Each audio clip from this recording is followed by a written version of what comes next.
This is Real News Media TV, coverage you can trust. Please like, share, subscribe, and hit the notification bell. Select all for daily news updates. Good afternoon, Real News Media TV family. Welcome back to the channel for another news update for November 18, 2022. And we begin with a developing story where a fisherman was killed and 20 other people injured in St. Anne crash. A fisherman is dead and 20 other persons injured following a vehicular crash along the Laughlands main road in St. Anne Friday morning. It's understood that the fisherman Alwyn Smith, also called Big Leak, of Stairtown, St. Anne, was returning from sea when the accident happened about 7:30 a.m. Smith was reportedly driving a motor car east towards St. Anne's Bay with 2 passengers aboard when the vehicle collided with a bus transporting security personnel, which was traveling in the opposite direction. The occupants of both vehicles were taken to the St. Anne's Bay Regional Hospital, where Smith was pronounced dead, while 20 persons were admitted, 2 in serious condition. So guys, the mayhem continues on our roads. Oh my God, it's just a pity. My heart goes out to the family of the fisherman and of all those persons who were injured. From day to day, we continue to see all these accidents on the roads. Guys, we have to slow down. Come on, we're hurting ourselves, we're hurting our loved ones. Guys, let me know what you think in the comment section. And over in Portland, motorcyclist dead following vehicular crash. A motor vehicle crash claimed the life of a motorcyclist along the Orange Bay Main Road in Portland Thursday night.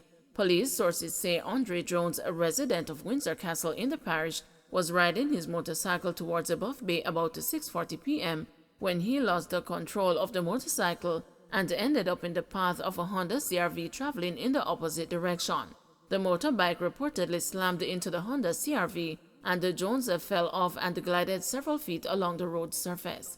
Jones sustained multiple injuries and was rushed to the Onoto Bay Hospital, where he was pronounced dead. The driver of the Honda CR-V was not injured, but the vehicle was damaged extensively. Now, Real News Media TV family, over in St. Catherine, the Public Health Department is monitoring an imported case of malaria. Now, Denise Douglas, the acting public health inspector for the parish, said the notification was received on November 4. She said their team has since commenced the necessary intervention activities in the community where that case resides in an effort to prevent the spread. She was speaking at Thursday's meeting of the St. Catherine Public Health and Sanitation Committee. This is what she had to say. Our team has since commenced the necessary intervention activities in the community where that case resides in an effort to prevent the spread. And on the 6th, Union Estate. And on the 7th, we did Union Estate again and Twickenham Glades. And on the 9th, Twickenham Glades and Union Estate were fogged. On the 10th, Twickenham Glades. On the 11th, Macaulay Primary School and Twickenham Glades. And the 13th, Union Estate. On the 14th of November, Union Estate. And on the 15th, we did Dallas Lane and Environs and Union Estate, and there was no fogging last night due to rains in the planned area. You would recognize that we did quite a number of fogging sessions in particular communities, certain communities, and that is because of the imported case of malaria, as I mentioned earlier. But Sidney Rose, chairman of the St. Catherine Public Health and Sanitation Committee, has requested that the Public Health Department change its approach to notifying the municipal corporation about illnesses of concern. Mr. Rose said the Public Health Department took too long to inform councillors about the imported malaria case.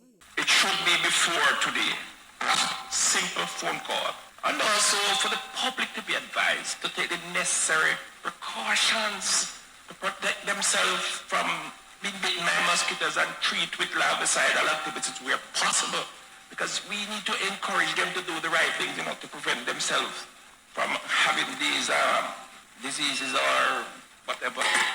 So I think, we should be more proactive than reactive. I'll get the bread for you, judge tells a woman who insists on staying with abusive man. A senior parish judge on Tuesday shared some words of wisdom to a domestic violence victim who insisted on remaining in a relationship with her breadwinner abuser. The accused Hopeton Thomas pleaded guilty to the charge of unlawful wounding when he appeared in the Kingston and the St. Andrew Parish Court on Tuesday. The allegations are that on October 22, an argument developed between Thomas and the complainant, with whom he shares 5 children. The court was told that Thomas, a locksmith, accused the complainant of being unfaithful, and after she walked away from him, he approached her and punched her in the face multiple times, causing a wound.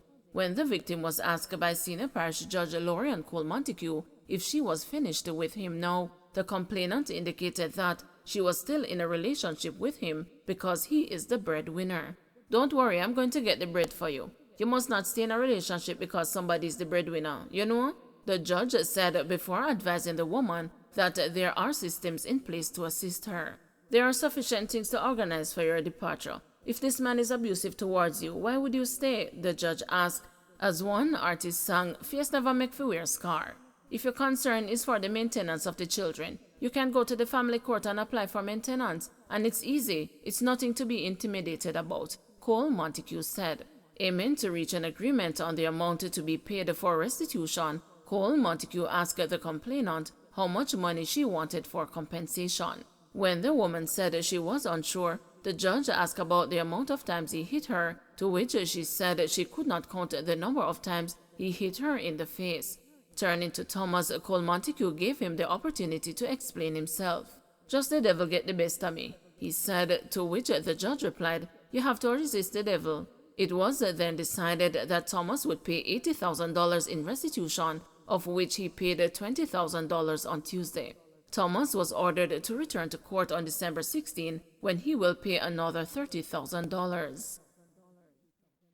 And in our next story, opposition Member of Parliament Philip Polwell is scheduled to appear before the St. Andrew Parish Court on November 29 to answer charges relating to the loss of his licensed firearm in July.